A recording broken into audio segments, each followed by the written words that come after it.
Assalamualaikum warahmatullahi wabarakatuh. Kembali lagi di Lesehan Education. Oke teman-teman, pada kesempatan kali ini kita masih di sesi buffer ya teman-teman ya, yaitu bahas FR dari subscriber.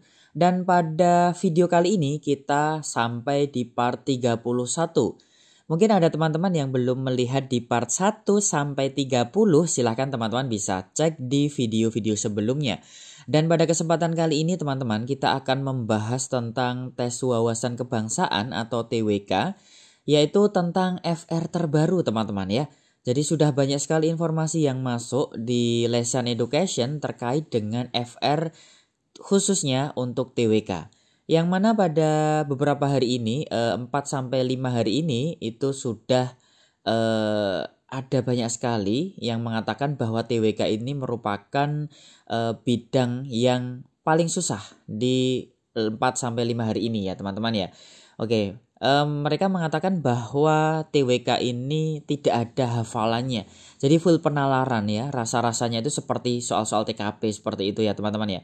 Nah banyak sekali soal tentang penerapan, soal tentang implementasi, ya tentang nilai-nilai seperti itu yang diterapkan dalam kehidupan sehari-hari. Nah, di sini nanti teman-teman ada beberapa soal yang tentu saja yang akan ditampilkan dan akan kita bahas di video kali ini itu sesuai dengan apa yang ditanyakan oleh teman-teman kita ya, informasi dari teman-teman kita yang sudah tes di hari-hari kemarin. Nah, jadi nanti silahkan teman-teman bisa menguji kemampuannya dari soal-soal yang akan ditampilkan ini. Kira-kira dari soal-soal yang akan ditampilkan bisa menjawab berapa soal gitu ya teman-teman ya. Oke, tapi sebelum kita masuk ke pembahasannya, bagi teman-teman yang baru bergabung di channel ini, jangan lupa untuk klik tombol subscribe dan jangan lupa untuk aktifkan notifikasi loncengnya supaya tidak ketinggalan video bermanfaat yang lainnya. Oke, kita masuk ke soal yang pertama. Oke, nah melihat soal yang pertama gimana teman-teman? Seperti ini ya kurang lebih ya soal-soal TWK yang keluar. Jadi kita harus persiapan teman-teman ya. Kita tidak boleh malas membaca, kita harus semangat. Oke, semangat ya teman-teman ya. Oke, saya baca dulu soalnya. Ya, jadi seorang aparatur sipil negara atau ASN yang menjabat sebagai kepala dinas di salah satu kabupaten sedang menghadapi situasi pilkada di daerahnya. Beberapa kandidat yang berpartisipasi dalam pilkada tersebut memiliki hubungan yang cukup dekat dengan pejabat di lingkungan ASN tersebut. ASN tersebut mendapat tekanan dari kandidat dan juga kolega untuk memberikan dukungan politik secara terselubung. Namun, sebagai abdi negara, ASN tersebut dituntut untuk menjaga netralitas dalam setiap tahapan pilkada. Apa tindakan yang paling tepat yang dapat dilakukan oleh ASN tersebut untuk mengimplementasikan prinsip netralitas ASN dalam pilkada? Pilihan jawabannya yang A. ASN tersebut dapat menghindari keterlibatan langsung dalam kegiatan kampanye kandidat yang berafiliasi dengannya, namun tetap memberikan dukungan secara diam-diam dengan menggunakan fasilitas pribadi di luar jam kerja agar tidak terlihat oleh publik. B. ASN tersebut sebaiknya tidak mengikuti kegiatan kampanye kandidat manapun, namun ia dapat menggunakan jabatannya untuk mempengaruhi bawahannya agar mereka mendukung kandidat tertentu tanpa secara terbuka menyatakan dukungan pribadinya. C. ASN tersebut dapat menjaga netralitas dengan cara tidak ikut serta dalam kampanye atau kegiatan politik apapun dan juga tidak menggunakan pengaruh jabatannya untuk mempengaruhi keputusan bawahannya terkait kandidat yang akan mereka dukung. D. ASN tersebut dapat menghindari acara kampanye kandidat secara pasif dengan tidak menyatakan dukungan langsung, namun tetap terlihat di publik sebagai bagian dari strategi menjaga hubungan baik dengan semua pihak. E. ASN tersebut dapat menyatakan dukungan politiknya secara terbuka dalam forum privat atau internal di lingkungan kerjanya, namun tetap menjaga penampilan netral di depan publik agar tidak melanggar aturan formal netralitas ASN. Oke, silakan teman-teman bisa menjawab dulu untuk pertanyaan ini. Ya, kalau sudah kita akan membahasnya ya teman-teman ya. Oke, jadi di sini jawaban C adalah yang paling sesuai dengan prinsip netralitas ASN, yaitu tidak terlibat dalam kegiatan politik praktis, baik secara langsung maupun tidak langsung. Netralitas berarti tidak memihak kepada salah satu kandidat atau partai politik dalam pilkada, serta tidak mempengaruhi orang lain, termasuk bawahannya dalam pengambilan keputusan politik. Pilihan A, B, D menunjukkan adanya keterlibatan politik baik secara terselubung maupun terbuka yang melanggar prinsip netralitas. Nah, jawaban E juga tidak tepat karena ASN tetap harus menjaga netralitas dalam segala forum baik publik maupun privat. Nah, maka jawaban yang paling tepat adalah yang C. ASN tersebut dapat menjaga netralitas dengan cara tidak ikut serta dalam kampanye atau kegiatan politik apapun, dan juga tidak menggunakan pengaruh jabatannya untuk mempengaruhi keputusan bawahannya terkait kandidat yang akan mereka dukung. Gitu ya teman-teman ya, untuk soal nomor 1. Oke teman-teman, kita masuk di nomor 2 ya teman-teman ya. Saya bacakan dulu soalnya. Dalam menjalankan fungsi pemerintahan, seorang kepala negara dihadapkan pada konflik antar warga yang dipicu oleh perbedaan agama dan etnis. Konflik ini berpotensi mengganggu stabilitas keamanan dan kehidupan sosial di daerah tersebut. Bagaimana kepala daerah tersebut dapat mengimplementasikan nilai-nilai Pancasila untuk menyelesaikan konflik ini secara damai tanpa menimbulkan ketidakadilan atau memperparah situasi? Oke, silakan teman-teman kalau mau dijawab dulu silahkan. Kalau sudah, sekarang kita akan membahasnya.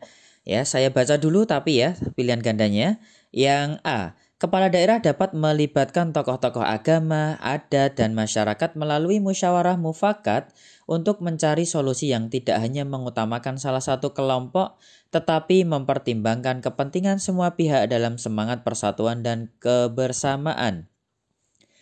Kemudian yang B, kepala daerah sebaiknya mengeluarkan kebijakan yang lebih mendukung kelompok mayoritas karena dengan memperkuat satu kelompok yang dominan, stabilitas sosial akan lebih mudah terjaga tanpa memicu konflik yang berkepanjangan. C. Kepala daerah dapat mengundang perwakilan kelompok minoritas dan mayoritas untuk menyampaikan pandangan mereka secara terpisah, lalu menyusun kebijakan yang berdasarkan masukan dari mayoritas, mengingat pentingnya menjaga suara terbanyak demi stabilitas daerah. D. Kepala daerah dapat mendukung kebijakan yang membatasi aktivitas kelompok minoritas secara temporer untuk meredakan ketegangan sambil memfasilitasi dialog antar tokoh masyarakat dari kelompok yang bertikai demi menemukan titik temu. E. Kepala daerah dapat menunda pengambilan keputusan sambil meminta bantuan dari pemerintah pusat untuk dapat melakukan penegakan hukum dan pembatasan terhadap kegiatan kelompok yang dianggap memicu konflik sehingga situasi dapat dikendalikan dengan lebih baik. Oke, silakan teman-teman dijawab dulu untuk soal nomor 2. Ya, kalau sudah sekarang kita bahas ya. Oke, jadi ini terkait dengan implementasi ya nilai-nilai Pancasila dalam kehidupan bernegara. Nah, ini banyak sekali yang menanyakan ya kemarin ya teman-teman ya. Ya, FR-nya terkait dengan implementasi ya nilai-nilai Pancasila. Tadi di soal 1 itu sudah tentang netralitas ASN. Nah, seperti itu yang ditanyakan oleh teman-teman kita ya. Nah, jawaban A itu adalah langkah yang paling sesuai dengan nilai-nilai Pancasila. Nah, terutama sila ketiga yaitu Persatuan Indonesia dan sila keempat kerakyatan yang dipimpin oleh hikmat kebijaksanaan dalam permusyawaratan perwakilan. Nah, melibatkan semua pihak secara adil dalam musyawarah itu mencerminkan prinsip demokrasi dan persatuan. Nah, kalau kita lihat di pilihan jawaban tadi ya teman-teman ya, pilihan jawaban B dan C itu memicu ketidakadilan. Ya, sedangkan yang D dan E itu lebih bersifat represif dan dapat memperpanjang ketegangan gitu ya teman-teman ya. Oke, maka di sini jawaban yang paling tepat itu adalah yang A. Yaitu kepala daerah dapat melibatkan tokoh-tokoh agama, adat, dan masyarakat melalui musyawarah mufakat untuk mencari solusi yang tidak hanya mengutamakan salah satu kelompok tetapi mempertimbangkan kepentingan semua pihak dalam semangat persatuan dan kebersamaan gitu ya teman-teman ya. Oke, lanjut yuk soal yang ketiga. Saya baca dulu soalnya ya. Seorang pejabat publik memiliki tanggung jawab untuk mengambil keputusan terkait pengelolaan anggaran besar untuk proyek pembangunan infrastruktur di wilayah yang dipimpinnya. Namun, terdapat tekanan dari beberapa pihak untuk mengalokasikan dana tersebut demi kepentingan kelompok tertentu yang mendukung pejabat tersebut dalam pemilihan. Bagaimana pejabat publik dapat mengimplementasikan prinsip integritas dalam situasi ini? A. Dapat mengalokasikan sebagian anggaran kepada proyek-proyek yang diusulkan oleh kelompok pendukungnya untuk menjaga hubungan baik, tetapi tetap memastikan bahwa proyek tersebut sejalan dengan kebutuhan masyarakat luas. B. Sebaiknya menunda keputusan mengenai alokasi anggaran hingga suasana politik lebih kondusif agar tidak menimbulkan ketegangan politik yang berpotensi mengganggu stabilitas daerah. Kemudian yang C, dapat mengundang pihak-pihak yang berkepentingan untuk berdiskusi, lalu menyusun alokasi anggaran yang mempertimbangkan masukan dari kelompok pendukung sambil memastikan transparansi dan keterbukaan dalam proses pengambilan keputusan. D. Dapat mengalokasikan anggaran sesuai dengan kebutuhan prioritas daerah berdasarkan hasil kajian objektif dan transparan tanpa mempertimbangkan tekanan dari kelompok pendukung atau pihak luar yang berkepentingan. E. Bisa membuat kebijakan kompromi yang memberikan manfaat bagi kelompok pendukungnya, tetapi tetap berusaha menjaga agar anggaran yang dialokasikan untuk proyek pembangunan infrastruktur tetap relevan dengan kebutuhan daerah. Oke, kita membaca saja sudah memakan waktu ya teman-teman ya. Oke, kita semangat ya. Oke, yuk silakan dijawab untuk soal nomor 3. Kalau sudah, sekarang kita bahas ya. Oke. Jadi untuk nomor 3 itu jawaban D itu paling sesuai dengan prinsip integritas, di mana pejabat publik itu harus mengambil keputusan berdasarkan kebutuhan objektif, bukan berdasarkan tekanan politik. Nah, integritas berarti menjalankan tugas dengan jujur dan adil tanpa terpengaruh oleh kepentingan pribadi atau kelompok. Nah, di sini jawaban A, C, dan E itu menunjukkan adanya kompromi yang dapat menimbulkan penyalahgunaan kekuasaan. Nah, sedangkan B itu menunjukkan ketidakpastian dalam pengambil keputusan gitu ya teman-teman ya. Oke, maka di sini untuk soal nomor 3 jawaban yang tepat adalah yang D. Ya, pejabat publik dapat mengalokasikan anggaran sesuai dengan kebutuhan prioritas daerah berdasarkan hasil kajian objektif dan transparan tanpa mempertimbangkan tekanan dari kelompok pendukung atau pihak luar yang berkepentingan. Oke, sampai di 3 soal ini gimana teman-teman ya? Sudah lelah membaca soalnya apa bagaimana ini? Oke, yuk lanjut ya. Masih ada soal lagi nomor berikutnya. Ya, saya bacakan dulu soalnya ya. Jadi, di era globalisasi, ketergantungan pada produk impor dapat melemahkan kemandirian ekonomi nasional. Pemerintah berupaya untuk meningkatkan daya saing industri lokal melalui berbagai kebijakan yang mendorong inovasi dan penguatan produksi dalam negeri. Bagaimana langkah yang paling tepat untuk mengimplementasikan nilai-nilai nasionalisme dalam kebijakan ekonomi ini? Oke, saya bacakan dulu pilihan jawabannya. A. Menyusun kebijakan yang membatasi impor produk asing dan memprioritaskan produk lokal di semua sektor, meskipun harus mengorbankan harga yang lebih tinggi untuk produk lokal. B. Mendorong penggunaan produk dalam negeri melalui kebijakan pajak yang lebih tinggi untuk produk impor sambil tetap memberikan intensif kepada industri lokal agar dapat bersaing dengan produk asing. C. Meningkatkan inovasi teknologi lokal dengan menggandeng investor asing sambil tetap menjaga kontrol penuh atas kebijakan yang mendukung perkembangan industri dalam negeri. D. Mengurangi ketergantungan pada impor dengan mempromosikan program nasional yang berfokus pada penguatan industri lokal melalui pengembangan teknologi dan sumber daya manusia. E. Memaksa semua perusahaan swasta dan pemerintah untuk hanya menggunakan produk lokal dalam operasional mereka tanpa kecuali untuk mempercepat pertumbuhan industri dalam negeri. Oke, silakan teman-teman, silakan dijawab dulu untuk soal nomor 4 ini. Kalau sudah, sekarang kita akan membahasnya. Oke, jadi jawaban D itu adalah yang paling tepat karena program nasional yang berfokus pada penguatan industri lokal dengan dukungan teknologi dan pengembangan SDM itu mencerminkan semangat nasionalisme dan kemandirian. Nah, ini keluar juga kemarin ya teman-teman ya. Ada yang mengatakan terkait dengan nilai-nilai nasionalisme gitu ya. Oke, ini sesuai dengan yang ditanyakan oleh teman-teman kemarin di 4 hari sebelumnya ini ya teman-teman ya. Oke, kemudian jawaban A dan E itu terlalu protektif dan bisa merugikan perekonomian dalam jangka panjang. Sedangkan B dan C itu menunjukkan pendekatan yang masih terlalu bergantung pada pihak asing gitu ya.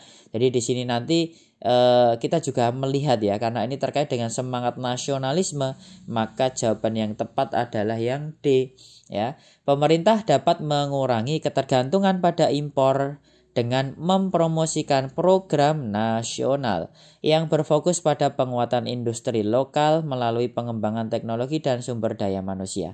Oke, gitu ya teman-teman ya. Oke, nanti semua soal silakan teman-teman jawab dulu, nanti tuliskan di kolom komentar ya, betul berapa salah berapa. Kira-kira sudah siap belum menghadapi soal-soal TWK yang panjang-panjang seperti TKP ini ya teman-teman ya. Oke, lanjut ya. Nomor 5. Ya, saya baca dulu soalnya. Dalam rangka memperkuat identitas nasional, pemerintah berupaya untuk memperkenalkan kembali nilai-nilai Pancasila dalam sistem pendidikan nasional. Nah, ini tentang pendidikan. Sebagai bagian dari kebijakan ini, pemerintah harus merancang kurikulum yang tidak hanya bersifat teoritis, tetapi juga dapat diimplementasikan dalam kehidupan sehari-hari siswa. Bagaimana cara yang paling efektif untuk mengimplementasikan nilai-nilai Pancasila dalam pendidikan formal? A. Mewajibkan pelajaran ideologi negara yang lebih intensif dan mengharuskan siswa menghafal seluruh butir Pancasila sambil memberikan evaluasi ketat terhadap pemahaman teoritis mereka. B. Mengintegrasikan nilai-nilai Pancasila ke dalam semua mata pelajaran, termasuk pelajaran ilmu pengetahuan, seni, dan olahraga, agar siswa dapat mengaplikasikannya nilai-nilai tersebut dalam berbagai aspek kehidupan. Kemudian yang C, mengembangkan ya, yang C itu mengembangkan ya, ini mengembangkan kegiatan ekstrakurikuler yang berfokus pada penguatan kebersamaan dan gotong royong dengan melibatkan siswa secara aktif dalam proyek-proyek sosial di masyarakat.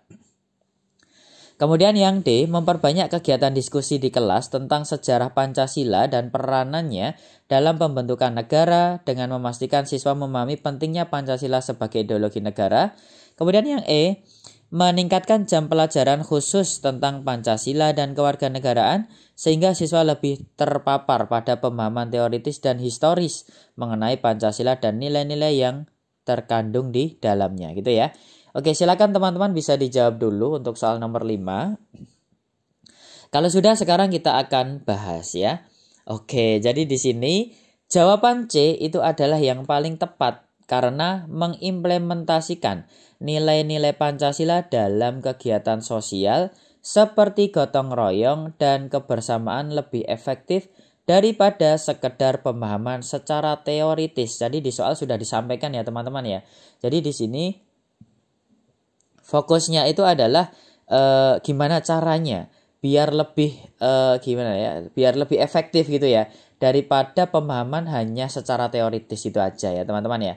Oke, nah siswa akan memahami dan menerapkan nilai-nilai tersebut dalam kehidupan nyata.